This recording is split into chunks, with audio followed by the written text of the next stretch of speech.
আজকে তোমাদের সাথে যে ঘটনাটা আমি শেয়ার করতে চলেছি সেই ঘটনাটা শুনলে তোমাদের গায়ে কাঁটা দিয়ে উঠবে।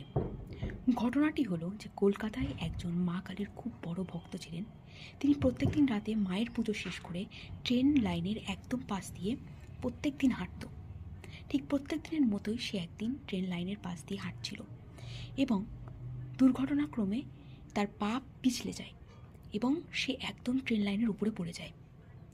এবং তোমরা বিশ্বাস করবে না, ওই টাইমেই একটা ট্রেন গাড়ি দ্রুত বেগে এগিয়ে আসে তার দিকে এবং সে শুধু একবার চোখ বন্ধ করে বলে, মা কালী।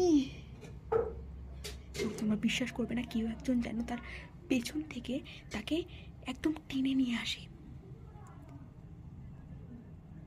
এবং আমি কি বলবো, মানে সে পিছন ফিরে দেখে যে সত্যি সেখানে কেউ ছিল না, কোনো মানুষ বলো কোনো জীব বলো কেউ ছিল না।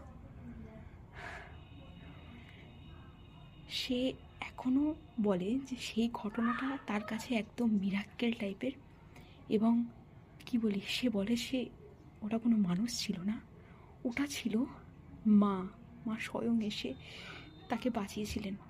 বিশ্বাস করুন, যদি আর 1 সেকেন্ড দেরি হতো সেই মানুষটা আর এই পৃথিবীতে থাকতো না। হ্যাঁ, the moral of the story, যখন আর কোনো পথ খোলা থাকে না তখন মা নিজেই আমাদের বাঁচাতে চলে আসে। বিশ্বাস রাখো, সব ঠিক হয়ে যাবে।